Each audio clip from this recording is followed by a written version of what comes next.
Hey guys, tonight we will delve into a story of irreversible loss, a journey from the peak of luxury to a name that was erased.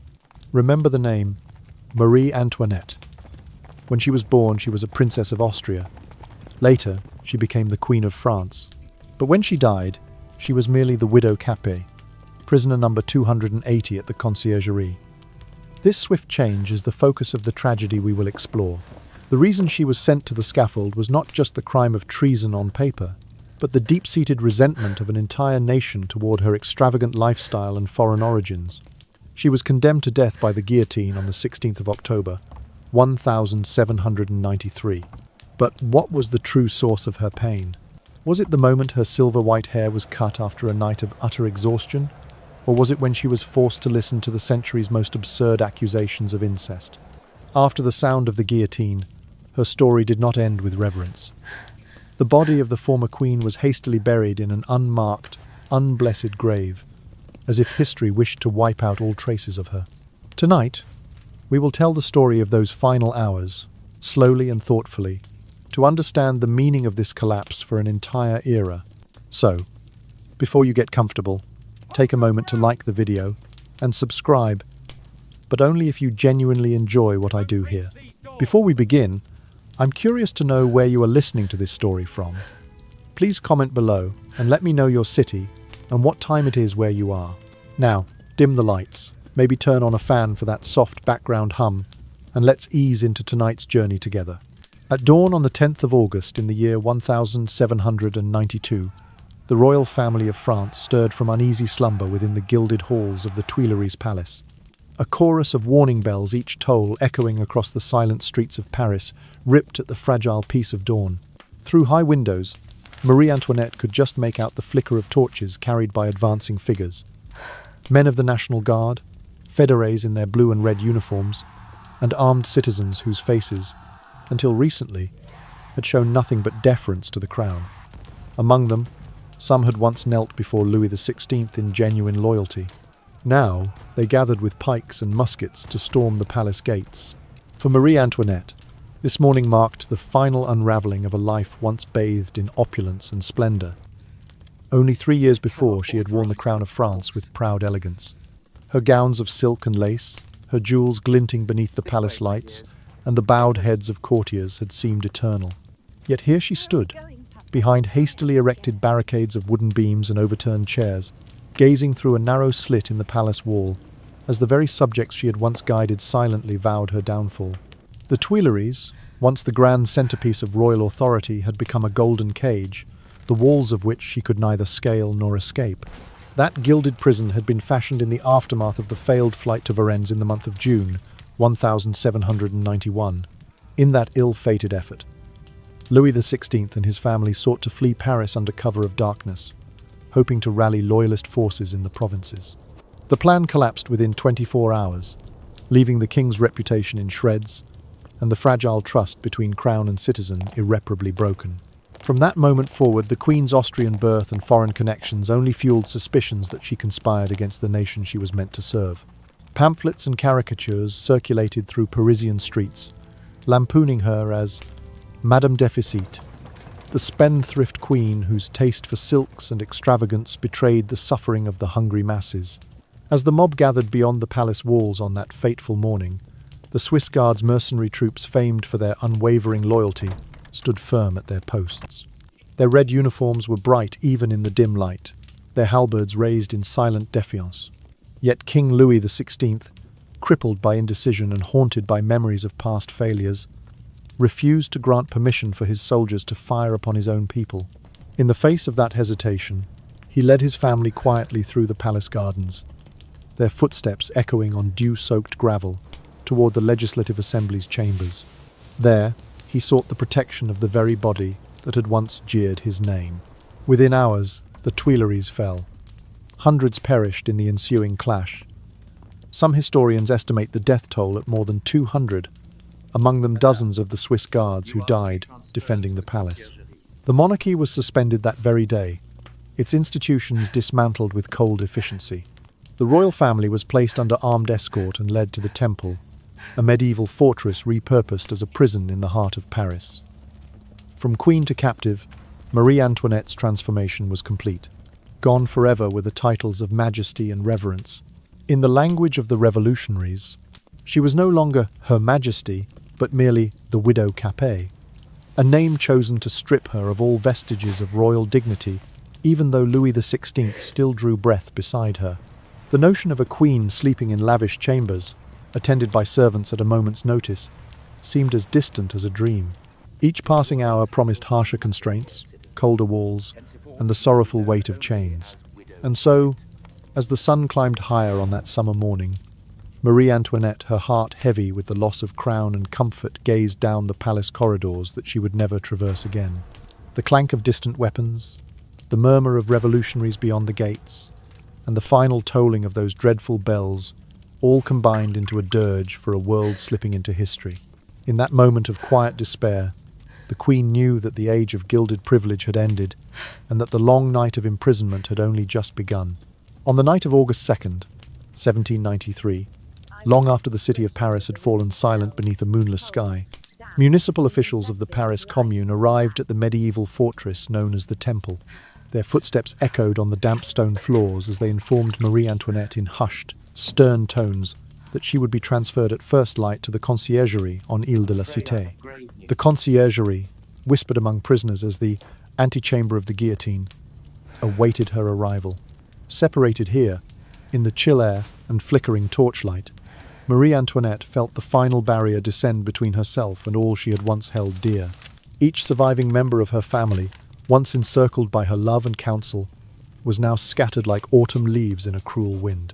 Her daughter, Marie-Thérèse Charlotte, known simply as Madame Royale, would later recall in her memoirs that their final embrace was wordless, a silent communion of sorrow, for every whisper risked interception by watchful ears. Within hours, the Queen was led across a narrow stone bridge to the conciergerie's imposing gates. The next morning, August 3rd, her name, once uttered with reverence in royal courts, appeared in the prison registry as Widow Capet, a cruelly ironic appellation since her husband yet lived. This deliberate renaming stripped her of any remaining pretense of royal status. No longer Marie Antoinette, Dauphine of France. No longer Her Majesty the Queen, merely a widow of the ancient Capetian line. Her cell lay in the women's wing, directly above the dark waters of the Seine. Measuring roughly 3 meters by 2 meters, it was enclosed by rough-hewn stone walls and iron bars that glinted coldly in torchlight. The only source of natural light was a narrow slit window, no wider than a man's fist, positioned high above her head. When the great swell of the river rose in winter, the cell floor sometimes moistened, and the stench of damp earth seeped in. A contemporary prison reformer, Jacques-Pierre Brissot, later described the women's cells of the conciergerie as perpetually damp, icy to the bone, and infested with lice and rats. For the first nights, Marie Antoinette had no bed. She lay upon a crude heap of straw, thin and compressed, offering scant comfort to a body unaccustomed to such hardship. On the 5th of August, 1793, a municipal decree ordered that she be placed under continuous surveillance without interruption. 2 gendarmes were assigned to her cell, their watchful eyes never leaving their charge, even as she attempted the simple acts of undressing or washing, depriving her of any semblance of privacy. In the weeks that followed, a prison doctor summoned under orders of the Revolutionary Committee made repeated visits to her cell. His notes, preserved in the Archives Nationales, record a decline in her health that was both swift and severe.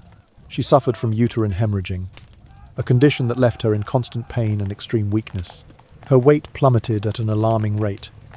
Observers noted that by late September, she appeared gaunt and fragile, her cheeks hollow beneath skin drawn taut. Perhaps the most striking change was in her hair. Once powdered in the style of Versailles court fashion, it turned stark white, an effect that some witnesses described as almost luminous in the dim prison light.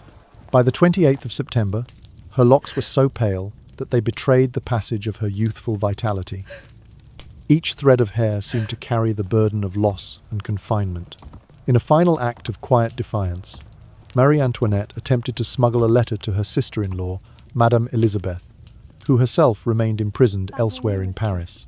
The note, written in a trembling hand, contained but a single poignant sentence: "I have nothing left to hope for in this world." Yet the letter was intercepted by her guards, and delivered instead to the Revolutionary Tribunal, where it now lies preserved among the archives as evidence of her despair. That line so bare and absolute serves as a testament to the once Grand Queen brought low by history's inexorable currents. It was a confession made not to the court or to her captors, but to family bound by blood and shared suffering. In that cramped cell, the wordless stillness that followed its composition was itself a form of resistance, a refusal to speak further until her fate was sealed. As the nights lengthened and the torches guttered low against the cell walls, Marie Antoinette lay upon her straw pallet, feeling the chill press through her gowns.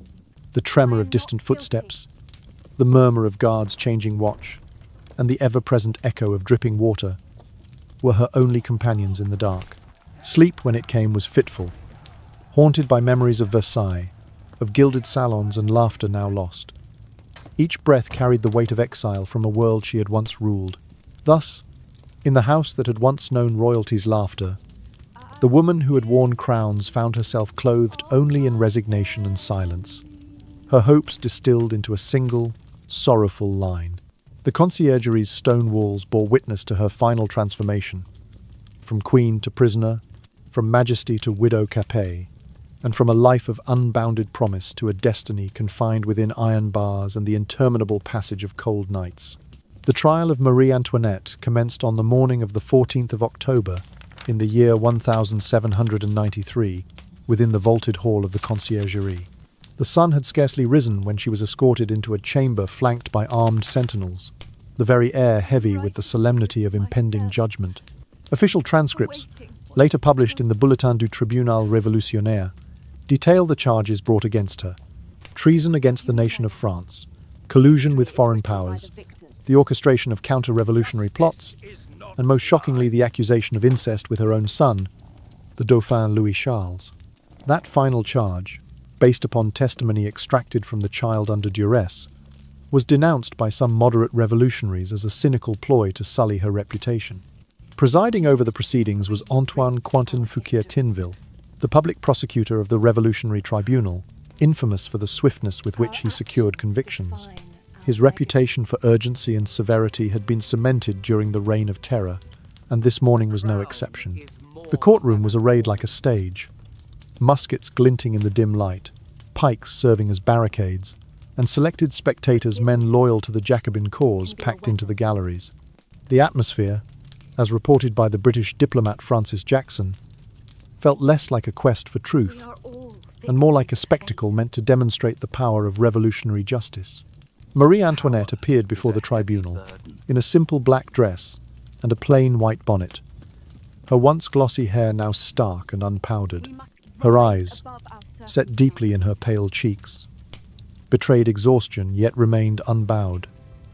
Throughout the early interrogations, she was questioned vigorously about her correspondence with foreign courts. When asked whether she had exchanged letters or secret directives with the Emperor of Austria or the King of Prussia, she categorically denied any military plots or clandestine agreements. Her tone was measured, her posture dignified. Then came the moment that froze the courtroom, the prosecutor's reading of the incest accusation. Rising to her full height as though calling upon every shred of maternal instinct, Marie Antoinette's voice rang clear yet somnolent in its cadence. "I appeal to all mothers." The hush that fell over the chamber was profound, an acknowledgement, however brief, of her humanity. Even some of her staunchest critics reportedly recoiled at the impropriety of such a charge. Central to the prosecution's case was the so-called armoire de feu, the secret iron cabinet uncovered in the Tuileries Palace the previous year. Inside it lay documents and letters, some bearing names of foreign ministers and military officers. Yet upon close examination, many of these papers proved ambiguous or unrelated to the Queen's direct actions. Some described routine diplomatic exchanges. Others referenced loans extended to the Crown before the Revolution. No explicit orders for invasion or sabotage were found, and no correspondence bore her personal signature in unequivocal terms. Over the course of 2 days, the tribunal heard these arguments without permitting Marie Antoinette a full opportunity to call witnesses on her behalf or to introduce exculpatory evidence. Defense counsel were limited to brief statements that Fouquier-Tinville frequently interrupted. The bench, composed of revolutionaries chosen for their loyalty to the Jacobin cause, listened with impassive expressions. The ritual of justice had been replaced by the machinery of political retribution. By the evening of the 15th, the prosecution rested. There had been no thorough cross-examination of key witnesses, no medical expert to address the reliability of testimony obtained from the Dauphin, and no presentation of mitigating circumstances.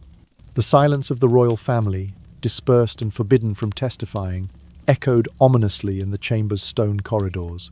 The jury, 10 men and 5 women, handpicked by municipal authorities, retired briefly. When they returned, the foreman announced their unanimous verdict: death by guillotine. There was no murmur, no gasp. Marie Antoinette, stoic as ever, exhibited no visible emotion. Her face, like alabaster in candlelight, conveyed resignation rather than shock. At once, the sentence was read aloud. The defendant, Marie Antoinette, formerly Queen of France, is hereby condemned to death. Her last glance swept the courtroom, meeting the eyes of guards and onlookers alike, before she bowed her head and was led away. Outside the chamber, the guillotine's blade awaited her, its shadow a silent testament to a justice that had chosen spectacle over fairness.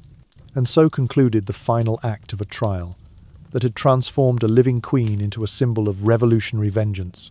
In those hushed, oppressive hours, the line between law and theatre blurred, leaving behind the memory of a tribunal less intent on ascertaining truth than on delivering the ultimate irrevocable judgment.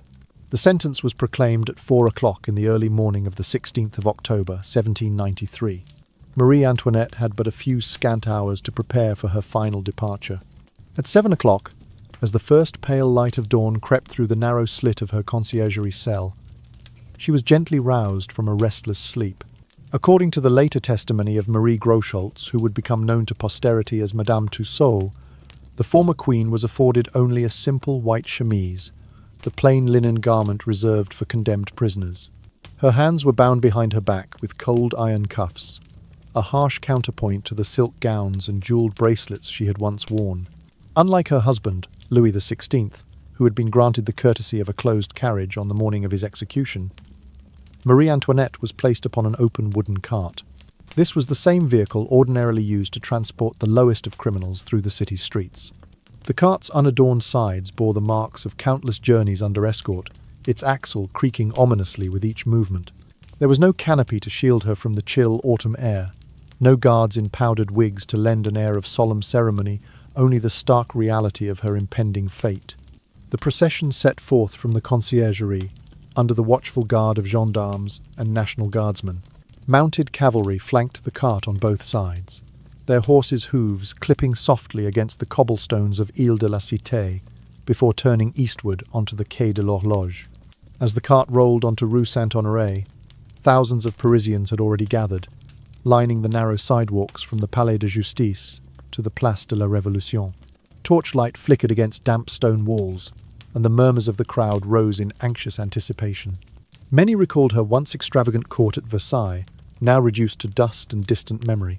Jacques Roux, a fervent Jacobin who observed the tableau, noted that Marie Antoinette sat erect upon the cart, her head held high even as a grey dawn settled over the city. Her hair, once powdered in the high fashion of court ladies, had been clipped short in preparation for the guillotine, now a stark, snowy halo about her head. Witnesses later recorded that each lock of hair, trimmed mere hours before, fluttered gently in the autumn breeze, as though bidding farewell to a life of privilege.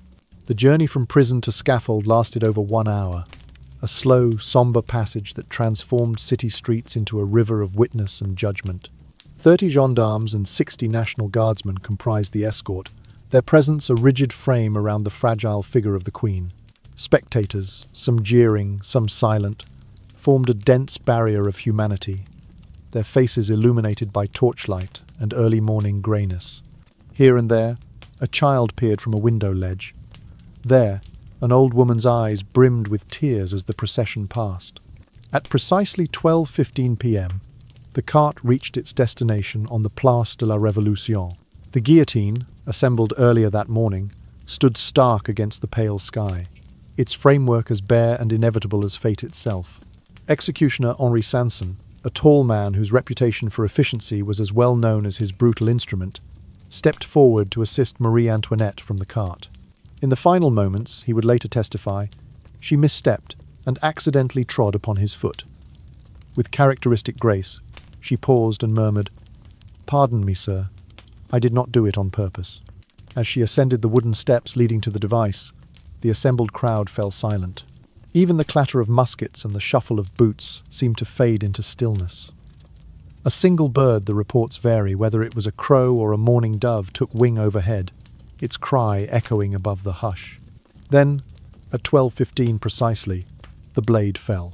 For a moment, an eerie silence reigned. Then, from throats both rough and refined, a chorus of shouts erupted, "Vive la République!" Yet several observers, including journalists for the Mercier Gazette, would later recall a brief, solemn pause, a collective breath held in dread respect before the cry rose. The lifeless body of Marie Antoinette was placed in a plain pine coffin, its lid secured without ceremony, and carried away to an unmarked grave at the Madeleine Cemetery, alongside many others who had perished in the terror.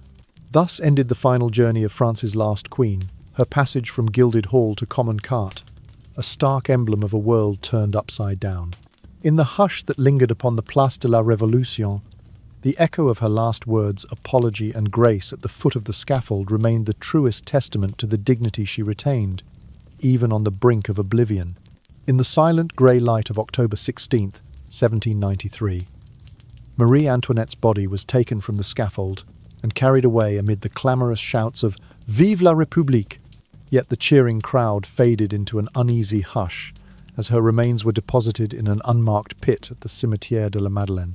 Hundreds of others, nobles, clergy and commoners condemned during the terror lay side by side in that nameless grave, their identities lost to the anonymity of revolution. No stone marked the spot where a queen once knelt in prayer. No inscription recalled the blood-stained hands that signed the death warrant. For more than 2 decades, her bones rested in that humble earth, mingling with the discarded relics of a bygone era.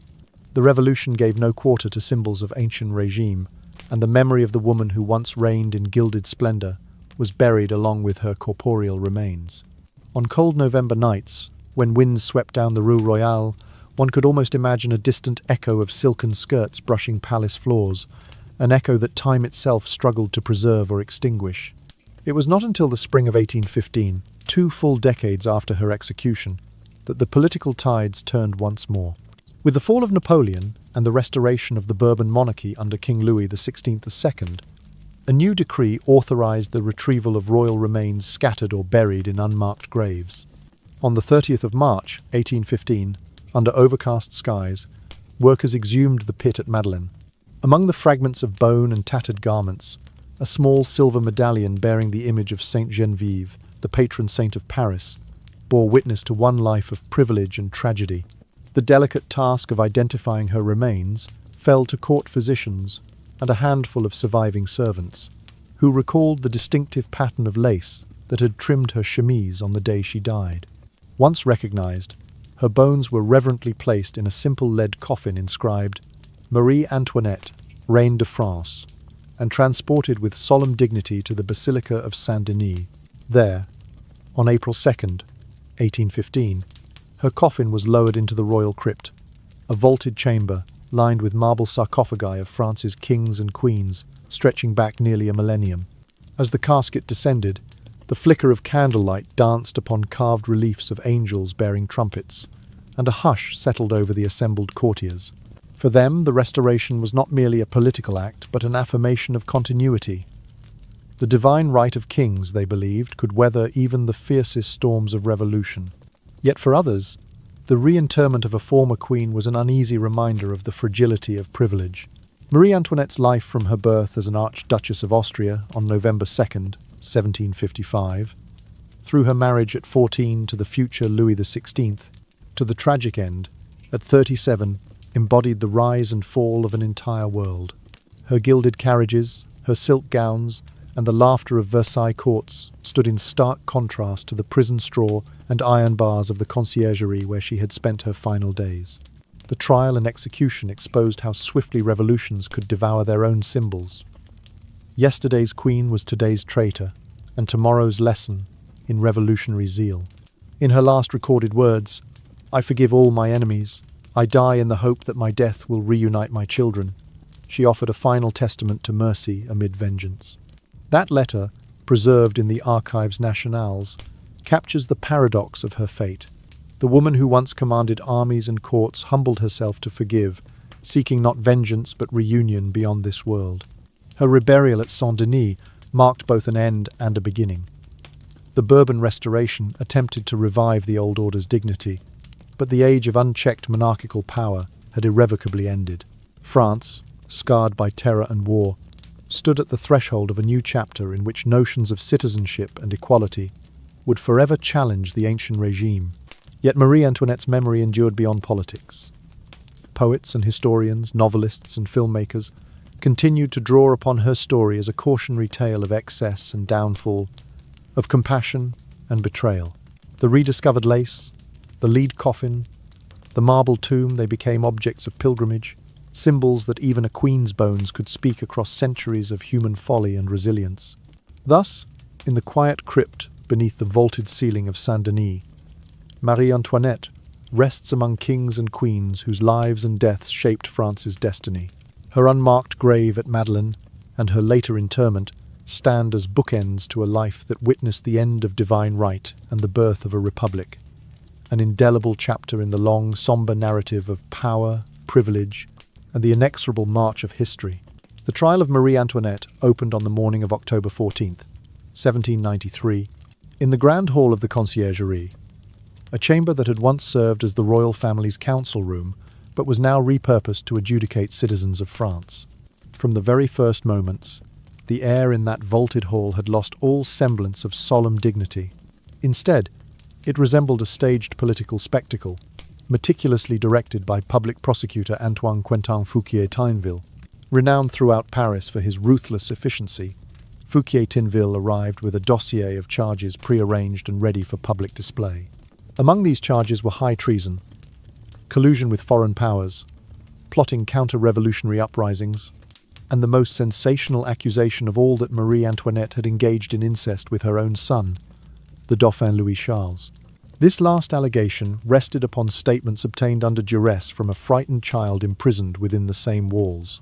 No concrete evidence would be presented to substantiate any of these claims. Instead, Fouquier-Tinville brandished private letters, torn and hastily deciphered, their contents ripe for any sensational interpretation.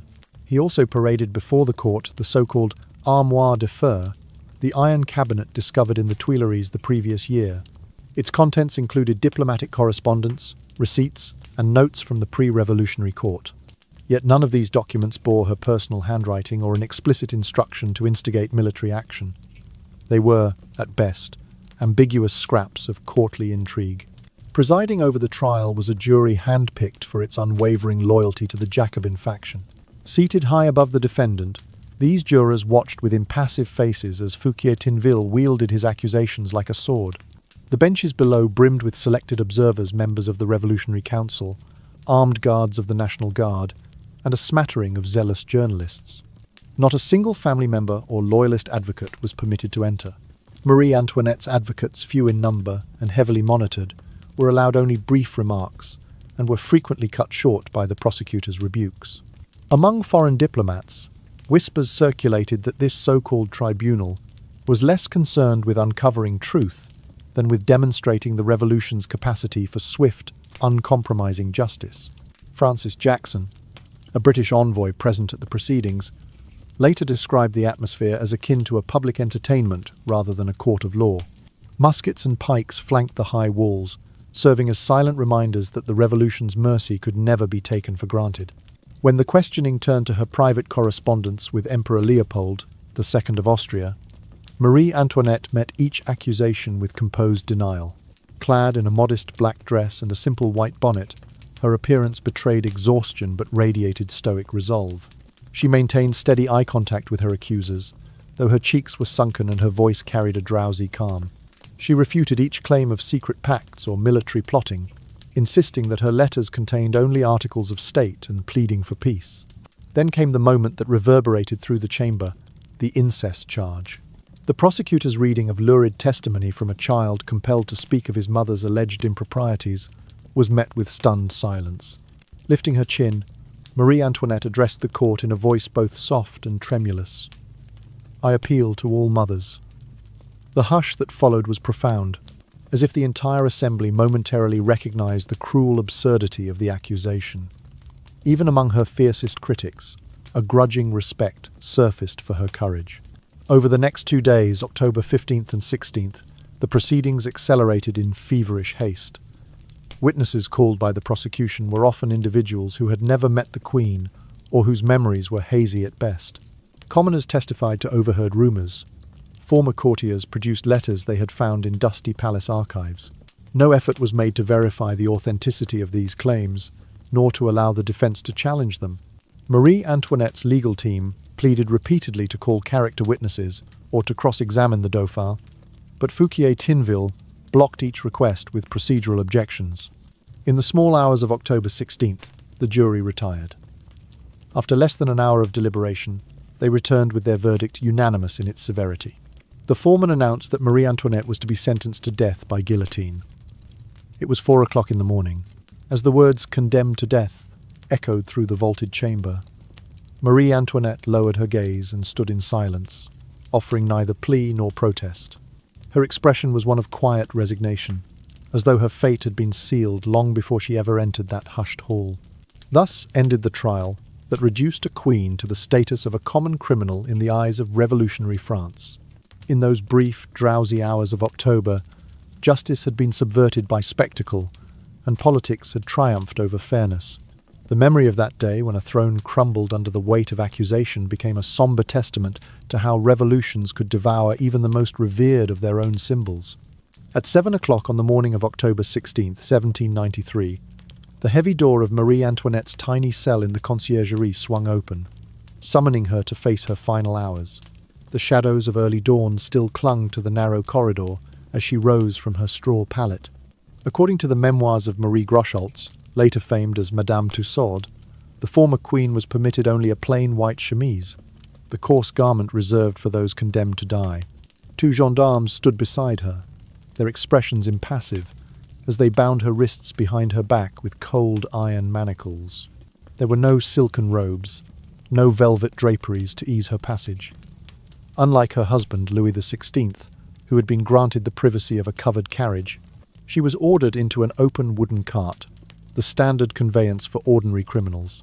Her procession began on the stone-paved courtyard of the conciergerie, where the lanterns still glowed like captive stars.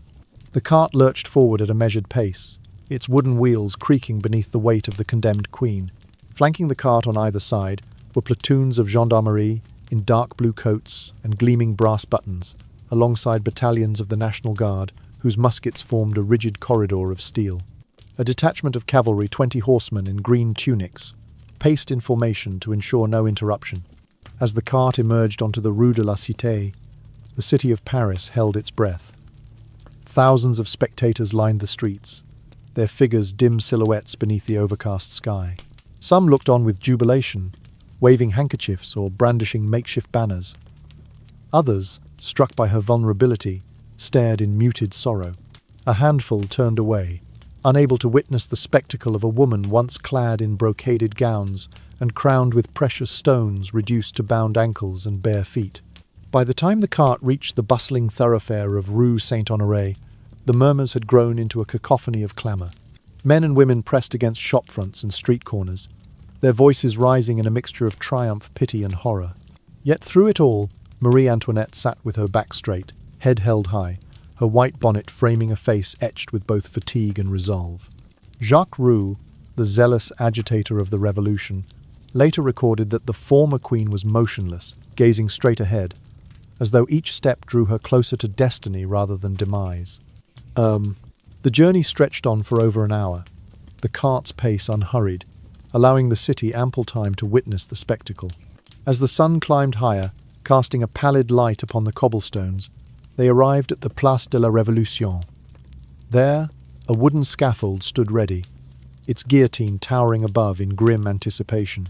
A hush fell over the crowd, the noisy throng pausing as if in collective intake of breath. By custom, condemned prisoners were required to have their hair shorn before execution. The executioner's assistant produced scissors and swiftly cut the queen's now white locks, the strands falling in silence. This act, intended to strip away any remaining token of her former dignity, transformed her once glamorous coiffure into a stark reminder of her mortality. As the cart drew alongside the scaffold, Henri Sanson, the appointed executioner, stepped forward to assist. He offered his arm, and Marie Antoinette, despite her bound hands, accepted his support as she climbed the 3 steps leading to the raised platform. In the official record, Sanson later recounted a brief, poignant moment. The queen had accidentally trodden upon his foot, and in that instant she gazed down and murmured, "Pardon me, sir, I did not do it on purpose." These were, as far as witnesses could discern, her final words. Then, precisely at 12:15 by the clock, the blade fell. The sound was sharp against the hush that had descended upon the masses. For an instant all cheering ceased. Even those who moments before had shouted, "Vive la République!" stepped back in silence. The crowd watched as her body was lowered from the scaffold and placed into a simple wooden coffin. Without ceremony or epitaph, her remains were gathered and conveyed to the nearby Madeleine Cemetery. There, in an unmarked trench among hundreds of victims of the terror, she was interred under the grey earth. No stone to bear her name, no inscription to recall her royal lineage. Her fate remained so for more than 2 decades. It was not until the spring of 1815, 22 years later, that the Bourbon monarchy was restored under King Louis XVI II. On March 30th of that year, a royal commission ordered the exhumation of the unmarked graves at Madeleine. Among the scattered bones, court officials identified a handful belonging to the Queen by the fragments of her chemise and the silver clasp that had once fastened her bodice. On April 2nd, 1815, her remains were solemnly transported to the Basilica of Saint-Denis. In the ancient royal necropolis, where the sarcophagi of France's monarchs stretched back nearly a millennium, Marie Antoinette's bones were laid to rest in a lead-lined coffin engraved, "Marie Antoinette, Reine de France." Candlelight flickered against the stained glass windows as courtiers and clergy offered prayers for the soul of the once glorious queen. And so concluded the final chapter of her earthly journey. From gilded throne room to straw pallet, from princely carriage to open cart, from nameless grave to sacred crypt. In the hush of Saint-Denis, the echo of her life, a tapestry of privilege, turmoil, and forgiveness lingers still, a testament to the inexorable ebb of power and the fragile legacy of those who wear a crown. The interrogation and trial of Marie Antoinette left an indelible mark on the course of the French Revolution, embodying the grim paradox whereby a movement rooted in ideals of liberty, equality, and justice could betray its own principles. Convened as a swift proceeding, the trial unfolded in mid-October of 1793, with the former queen subjected to a spectacle of accelerated judgment rather than a genuine search for truth. From the outset, the tribunal operated under a mandate to secure a predetermined outcome. Witnesses were selected almost exclusively from among the Jacobin faction, each chosen for their radical allegiance rather than objective testimony. No representatives of the royalist cause were permitted to participate, nor were any independent defense attorneys allowed to cross-examine the prosecution's assertions. Central to the Crown prosecution was the so-called armoire de feu, the iron cabinet discovered in the Tuileries Palace the previous year. Initially heralded as incontrovertible proof of the Queen's collusion with foreign powers, the documents displayed within were, in reality, a muddled collection of diplomatic correspondence and pre-revolutionary decrees. While several notes referenced financial agreements or pleas for military aid to stave off unrest, none constituted direct orders from Marie Antoinette herself. Many historians have since observed that these papers were taken out of context, their contents arbitrarily interpreted to suit the revolution's broader objectives. What might once have been routine, statecraft became, through selective presentation and editorial manipulation, evidence of high treason. Even more egregious was the incest accusation leveled against the Dauphin Louis Charles, scarcely 10 years old at that time. According to trial records, his statements were obtained through secret interrogations conducted without any medical expert or legal guardian present. His testimony, utterly self-contradictory in places, was transcribed and read aloud as though it were incontrovertible fact. Revolutionary moderates, appalled by the depths to which the tribunal had sunk, publicly denounced this charge as the nadir of political defamation. Yet these protests went unheeded, The trial's momentum was sustained by the Revolutionary Tribunal Bulletin, which Fouquier, Tinville's office, published under the title Bulletin du Tribunal Révolutionnaire. This printed record, distributed widely through Parisian printing presses, commemorated the trial as a triumph of revolutionary justice, cementing its political character even as it undermined any pretense of impartiality. Over 2 days, from the morning of October 15th to the dawn of October 16th, the trial proceeded at a breakneck pace. Interrogations overlapped, evidence was presented without documentation, and Marie Antoinette's own objections were dismissed with brusque irrelevance. She implored the court for the simplest due process to confront her accusers, to contest the armoire de feu exhibits, and to summon medical or character witnesses on behalf of her son. Each request was rebuffed, often with Fouquier Tinville's characteristic interruption, and with procedural technicalities that rendered justice impossible.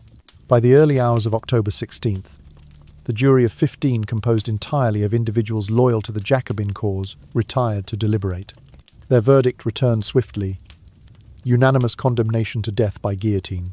When the foreman announced this sentence, Marie Antoinette lowered her head in silent acquiescence, signaling that she recognized the outcome had been sealed long before the first question was asked. In the aftermath, observers on both sides of the political divide pondered the trial's implications.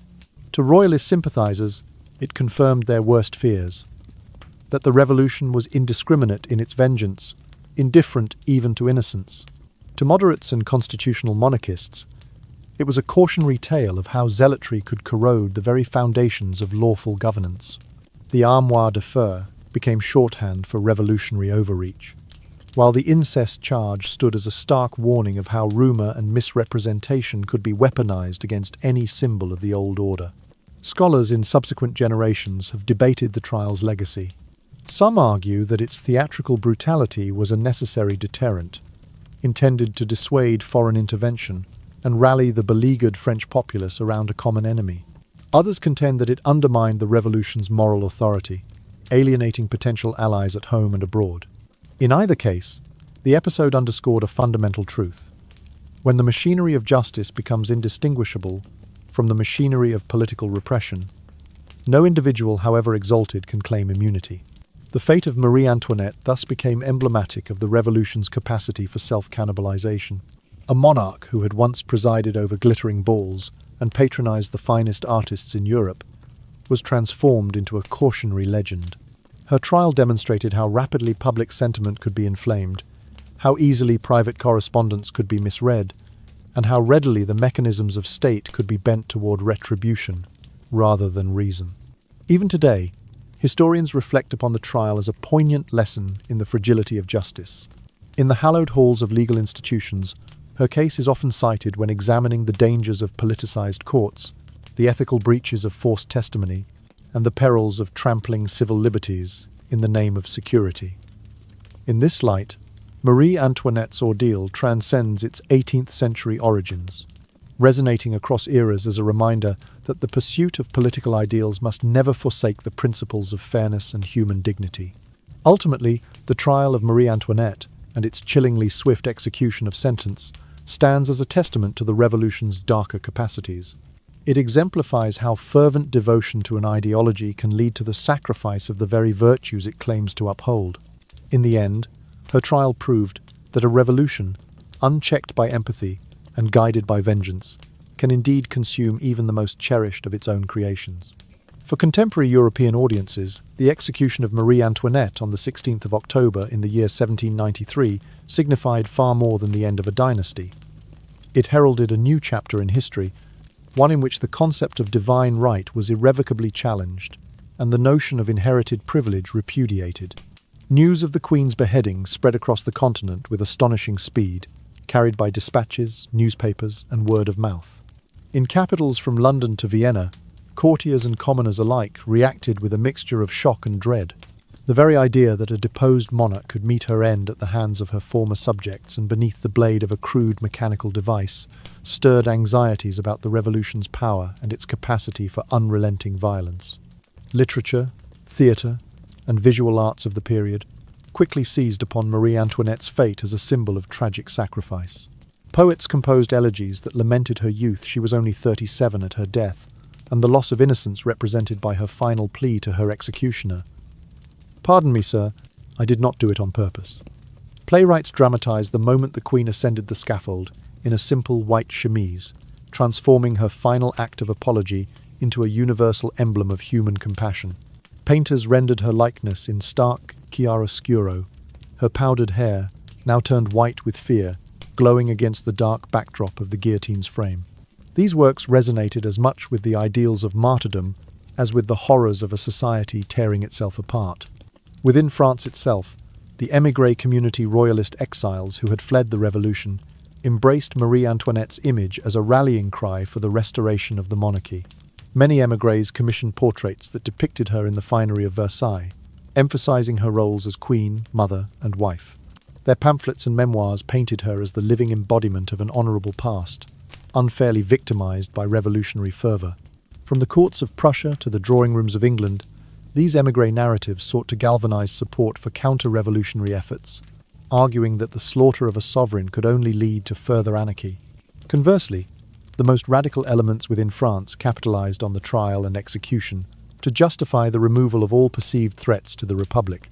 To the Jacobins, Marie Antoinette's death reaffirmed the necessity of eradicating every vestige of aristocratic privilege. They argued that if the Queen, once the most exalted woman in Europe, could be held accountable under the law, then no individual, regardless of birth or status, stood above the revolutionary state. This doctrine of absolute equality before the cause spurred further purges during the Terror, as revolutionaries turned against moderates, clergy, and even fellow Jacobins suspected of insufficient zeal. After the fall of Robespierre and the end of the Terror in the summer of 1794, a more nuanced appraisal of Marie Antoinette began to emerge. Historians of the Directory period and subsequent scholars noted her sporadic efforts at reform, such as her patronage of scientific expeditions, support for theatrical troupes, and advocacy for charitable institutions in Paris. They pointed out that many of her policies, while overshadowed by decadent court life, had sought to alleviate the conditions of the poor. Yet these assessments were tempered by the recognition that she had been both a participant in and a victim of a power struggle far beyond her control. In the Archives Nationales, her final letter smuggled out in early October 1793 and later intercepted remains a potent artifact. Addressed to her sister-in-law, Madame Elizabeth, it contains the lines, "I forgive all my enemies. I die in the hope that my death will reunite my children."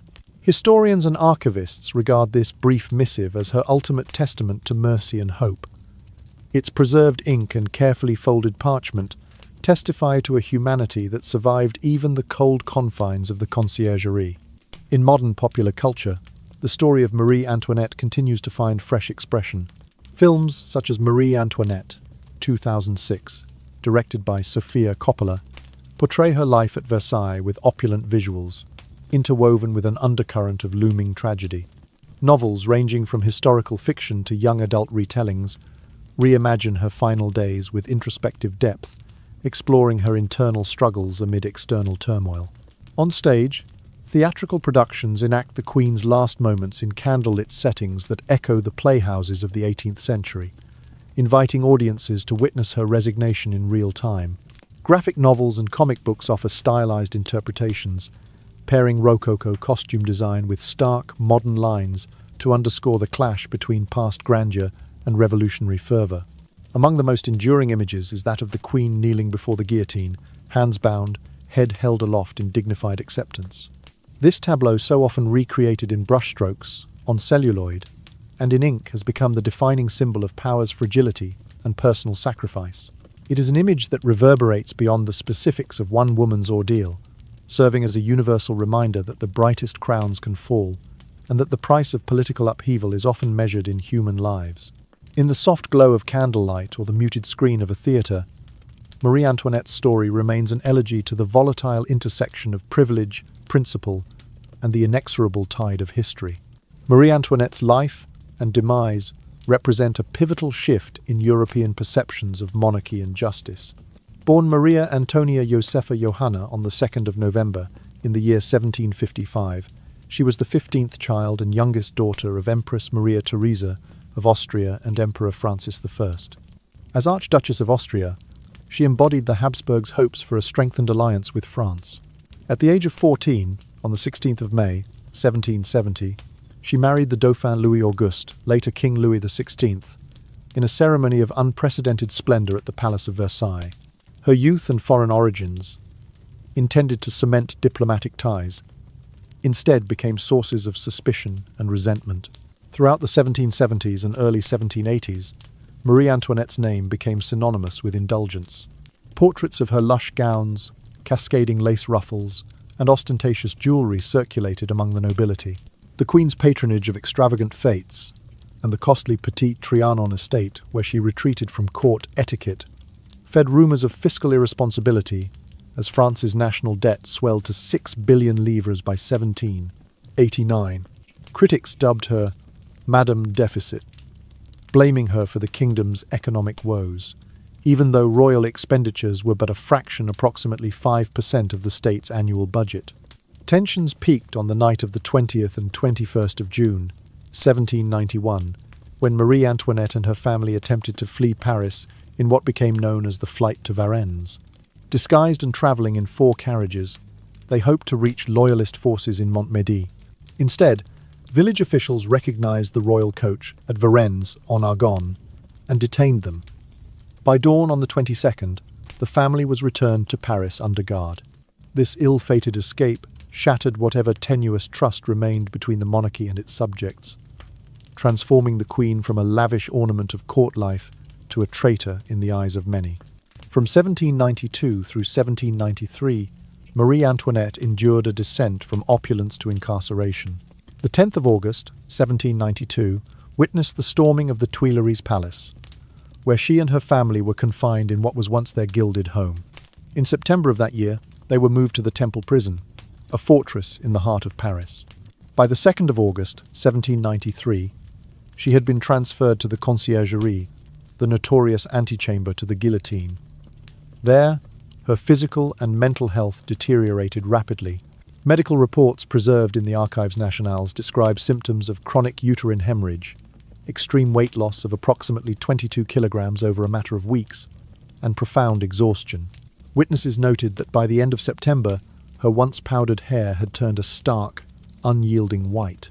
Her trial in mid-October 1793 became a hallmark of revolutionary politicization of justice. Accusations of incest with her 10-year-old son, Dauphin Louis Charles, and conspiracy with foreign powers formed the core of the proceedings, conducted without due process and reliant on coerced testimony. The trial lasted less than 48 hours, culminating in a unanimous verdict of death by guillotine. As a symbol of absolute equality before the revolutionary state, they deemed even a queen expendable. In her final moments, aboard the wooden cart that bore her to the Place de la Révolution on the 16th of October, 1793, Marie Antoinette retained the composure befitting her former station. Clad in a plain white chemise, and with her hair short-cropped and enforced custom before execution, she ascended the scaffold with head held high. According to executioner Henri Sanson's later testimony, she stumbled upon his foot and softly said, "Pardon me, sir, I did not do it on purpose." At precisely 12:15 in the afternoon, the blade fell. The crowds, numbering over 10,000 along the Rue Saint-Honoré, shouted, "Vive la République!" Yet many witnesses, including journalist Mercier, recall a profound moment of silence as her body was placed into an unadorned wooden coffin. Her death did more than extinguish a monarch. It sounded a warning about the corruption of justice in the pursuit of power. The Queen, who had once been the epitome of regal splendor, became a cautionary emblem of how easily ideals of liberty and equality could be subverted by vengeance. More than 2 centuries later, Marie Antoinette's story resonates as a tragic interplay between authority, justice, and compassion. Her life from Archduchess of Austria to Queen of France, from the glittering salons of Versailles to the straw pallet of the Conciergerie, remains a sombre meditation on the perils that attend both unchecked privilege and the unbridled thirst for retribution. After the exhumation of her remains at the Madeleine Cemetery, Marie Antoinette's bones were solemnly transported to the Basilica of Saint-Denis in the spring of 1815, under the restored Bourbon monarchy of King Louis XVI II. On the 30th of March, 1815, workers had unearthed her fragile coffin from the unmarked trench where she and hundreds of other terror victims lay interred. Then, on the 2nd of April, 1815, her lead-lined casket inscribed Marie Antoinette, Reine de France, was lowered into the ancient crypt beneath Saint-Denis' soaring nave. This reburial was celebrated across Europe as a ritual of monarchical redemption, a symbolic healing of revolutionary wounds that had scarred the continent's conscience. In Paris, crowds gathered outside the basilica in a display of reverential hush. Nobles in black coats and white cravats bowed before the gilded doors, while commoners, draped in sobriety, watched through wrought-iron gates. Among them were surviving émigrés royalist exiles who had fled the terror, whose tears mixed with the spring rain as they paid homage to the queen they once served. Generals of the restored army and high-ranking courtiers funded renovations of her marble sarcophagus, commissioning sculptors to carve mourning angels whose folded wings framed her name. Inscriptions etched on the monument called for pity and forgiveness, recasting her memory from Madame Deficit to the Queen of Compassion. Simultaneous with these commemorations, a wave of historical scholarship emerged across France, Austria, and England. Researchers delved into the vaults of the Archives Nationales, uncovering trial transcripts, personal letters, and royal diaries that shed new light on her life. In 1823, Madame de Genlis herself, a contemporary of the Queen, published memoirs portraying Marie Antoinette as a tender soul amid storms of power. This single phrase captured the image of a young woman overwhelmed by court intrigue and public expectation. Later in the 19th century, the Austrian-born novelist and historian Stefan Zweig contributed his own influential study, Marie Antoinette, Memoirs of a Queen, in which he underscored her resilience and latent benevolence.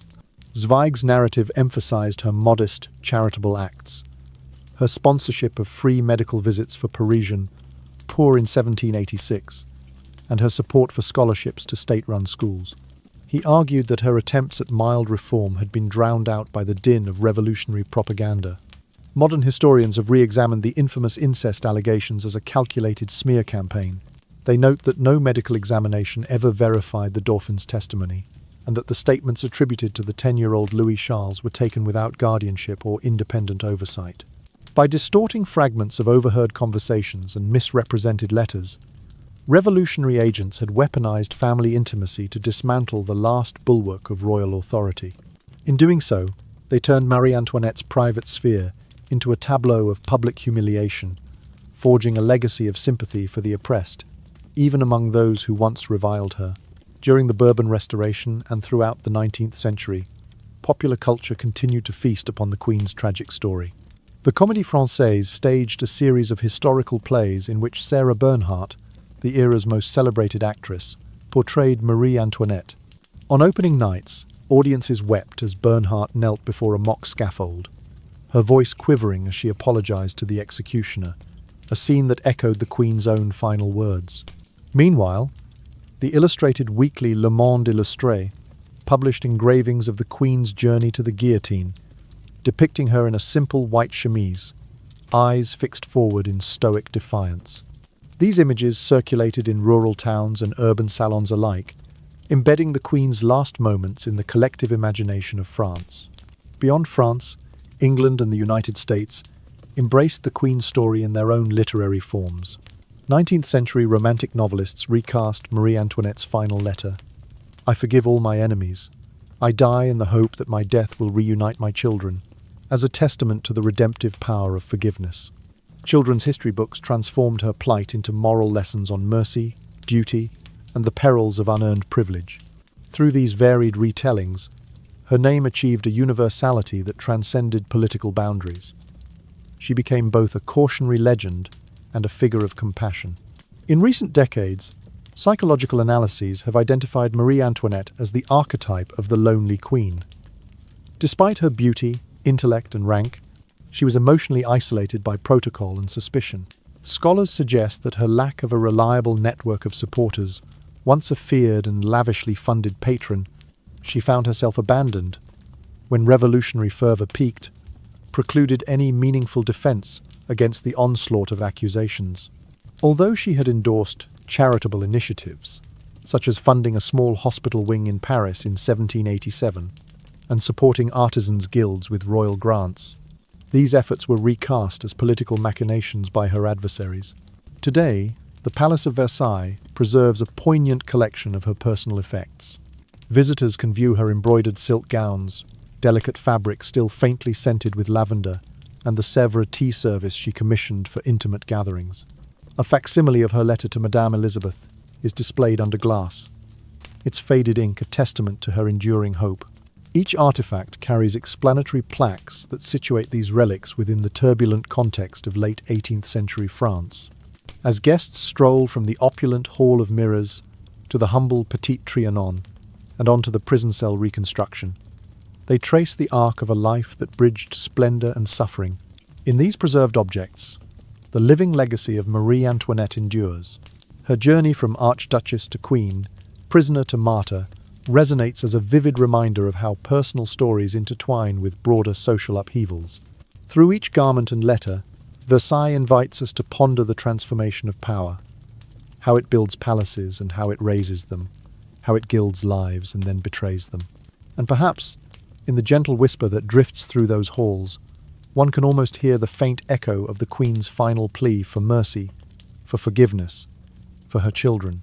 In the museum's hushed galleries, her memory persists, urging us to balance justice with compassion and to remember that behind every crown lies a human heart.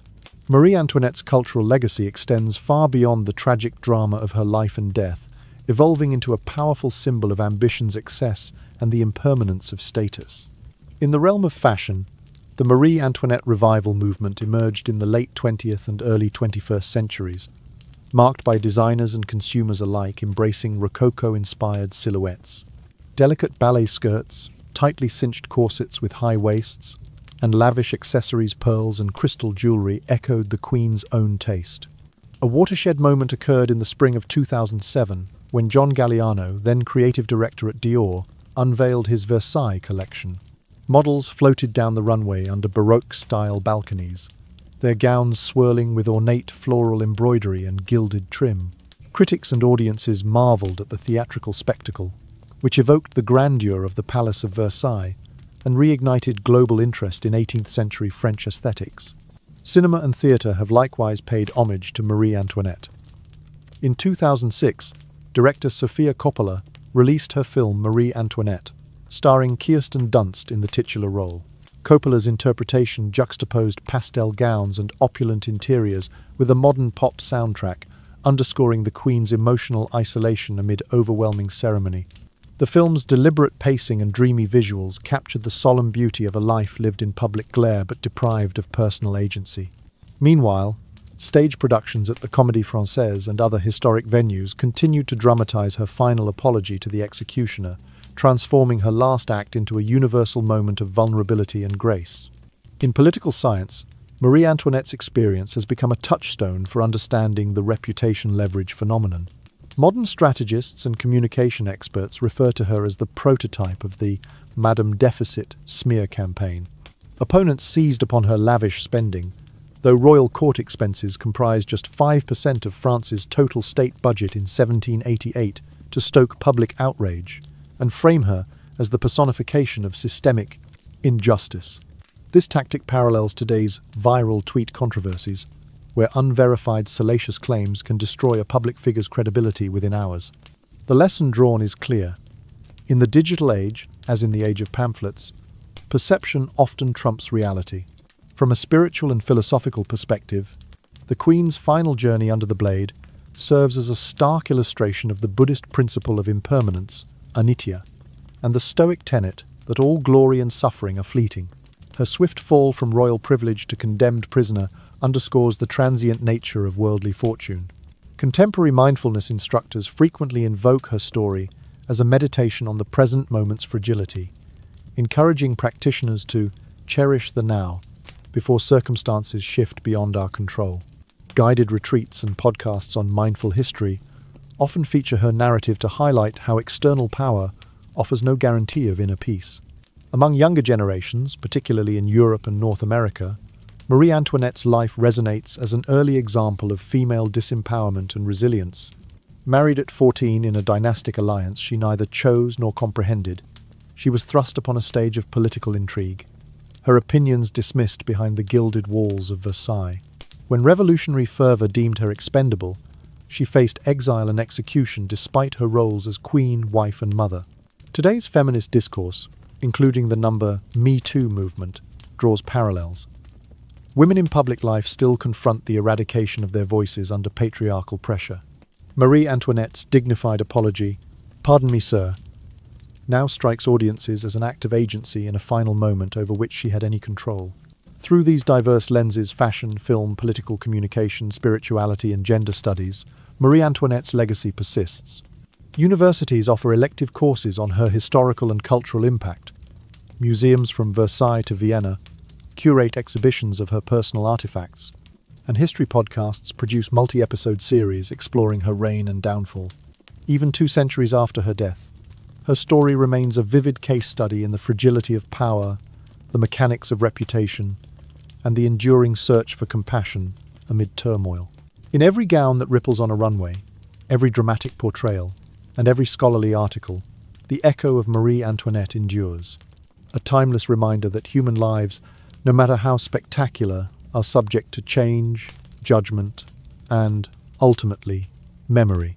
In the field of education, the story of Marie Antoinette has become a compelling subject in both secondary schools and universities, particularly within courses on the French Revolution and European culture of the 18th and 19th centuries. Modern curricula no longer confine themselves to recounting political events. They embrace multidisciplinary analysis. In modules on economics, students debate the financial crisis that beset France in the late 18th century, examining how national debt soared to almost 6 billion livres by 1789. Social studies components invite learners to assess class structures and the widening gulf between the aristocracy and the peasantry, while cultural studies sessions explore the Rococo style's ornate aesthetics and its symbolic function as an emblem of royal excess. At leading institutions such as the Sorbonne in Paris and King's College London, Marie Antoinette features in case study assignments. Learners are tasked with dissecting the Madame Déficit smear campaign, evaluating how pamphleteers manipulated court expenditures, though these comprised roughly 5% of the state's annual budget to inflame public sentiment. Students then draw parallels to contemporary crises in media management, extracting lessons learned that communications strategists today regard as classics in crisis control. Through these exercises, emerging historians and public relations professionals alike appreciate the enduring relevance of 18th century events to 21st century challenges. Language departments also leverage the Queen's legacy to enrich students' linguistic and literary competencies. In French literature course, André Chénier's poem La Jeune Captive is a staple reading. This elegiac verse, structured in the traditional look-bat meter, employs the Queen's impending doom as a catalyst for broader reflections on liberty and fate. Assignments often require students to translate selected stanzas into English, then discuss the tension between poetic beauty and the grim historical reality it portrays. Similarly, English language classes exploring translation theory present comparative analyses, challenging pupils to retain the poem's rhythmic qualities and emotional depth while ensuring semantic accuracy. Social media platforms have revived Marie Antoinette's narrative for digital native audiences. On TikTok and Instagram, history influencers produce micro-documentaries spanning 60 seconds or less, reconstructing scenes from the palace's glittering halls and the Queen's final ride on the open cart. Hashtags, such as Marie Antoinette Challenge, encourage users to don period costumes and record their own monologues as the Queen, some reciting her last letter's closing plea. "I forgive all my enemies. I die in the hope that my death will reunite my children." These interactive campaigns generate millions of views, blending entertainment with education and illustrating how history can be both consumed and co-created on personal devices. From a spiritual and philosophical standpoint, several mindfulness and meditation groups in France and North America have organized workshops titled From Splendor to Shadows. Facilitators guide participants through reflective practices grounded in Marie Antoinette's trajectory, from opulence to captivity. By recounting her abrupt fall from gilded carriages to straw pallets, they invite attendees to confront life's impermanence, a tenet central to both Buddhist anicca, impermanence, and Stoic philosophy. Exercises include silent contemplation on historical artifacts, a powdered wig fragment, or a replica of her chemise, to cultivate detachment from worldly attachments. These sessions aim to empower individuals to release anxieties about the past and embrace present-moment awareness. Lastly, cultural tourism has embraced the Queen's legacy through guided itineraries known as the Marie Antoinette Trail in both Paris and Vienna. In Paris, tours commence at the Conciergerie, where visitors peer into the cell once inhabited by the condemned Queen. Guides describe her daily routine within those damp stone walls, then lead groups along the Rue de la Conciergerie to Place de la Concorde, where the scaffold once stood. From there, participants travel to the Basilica of Saint-Denis, entering the royal crypt to view her marble sarcophagus alongside those of her ancestors. In Vienna, the journey begins at the Hofburg Palace, her birthplace, where docents illuminate the political significance of her Habsburg lineage. Visitors view the grand imperial apartments, imagining the young Archduchess preparing for her marriage to the French Dauphin. The tour then crosses to Paris either in person or via virtual reality installations linking the two capitals in a single narrative. Throughout, guides decode interiors, garments, and court rituals, providing context for each location's role in her life. By tracing her path from Austria to France, from Versailles to the Temple prison, tourists gain a visceral sense of how power, privilege, and vulnerability intersected in her story. Together, these educational, digital, spiritual, and touristic approaches ensure that Marie Antoinette's legacy remains vivid and instructive. Whether dissected in a university seminar, recreated on a smartphone screen, contemplated in a meditation circle, or walked through on cobblestone streets, her life continues to resonate as a multifaceted case study. In every classroom, workshop, or guided tour, the Queen's experiences invite us to reflect on the delicate balance between authority and empathy, history and memory, spectacle and substance, and remind us that, even centuries later, the past informs our present in both subtle and profound ways. The death of Marie Antoinette has echoed through history as the ultimate royal tragedy, yet its significance extends far beyond the fall of a single monarch. On a broader social level, her demise became a cautionary tale of what occurs when power goes unchecked and prestige is wielded as a weapon to exploit the populace. She represented the final embodiment of absolute feudal authority, and her downfall signaled the close of the era in which kings ruled by divine right. In the ash of her legacy, the principle of citizen equality emerged, laying the philosophical foundation for the idea of république. Politically, Marie Antoinette's life and end are still invoked in modern speeches on reform and the need to curb state authority. Contemporary leaders often reference the boundless extravagance of Marie Antoinette when discussing today's financial scandals, warning that social unrest can follow when the elite drift too far from the realities of everyday life.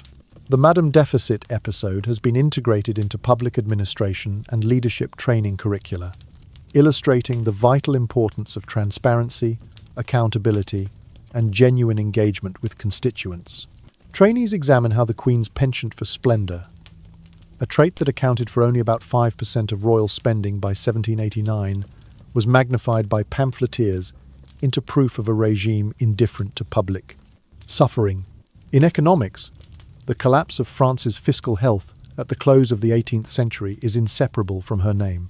Discussion of the near 6 billion livres national debt by 1789 routinely leads to case studies on Marie Antoinette's supposed role in deepening the crisis.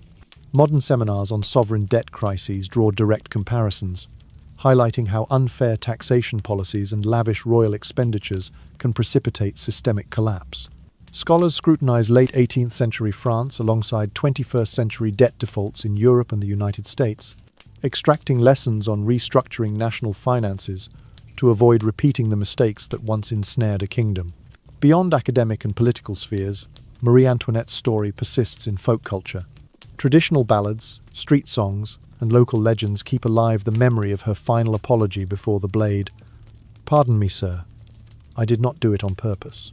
In some outskirts of Paris, older residents still tell of the white silhouette that they claim glides through the Temple prison's corridors on the eve of her execution, a whispered reminder that the spiritual resonance of compassion can transcend the brutality of violence. Each year on the 16th of October, The anniversary of her death, historical enthusiasts gather at the Place de la Concorde, the very site of the former guillotine, for a candlelight vigil. Around 200 participants light simple white candles, each flame symbolizing a promise to uphold mercy and justice in opposition to the terror's cruelty.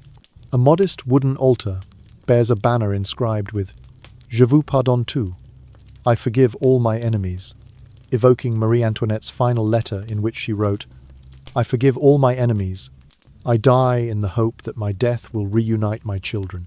The event is quiet, almost meditative, as voices merge into a soft murmur beneath the autumn sky.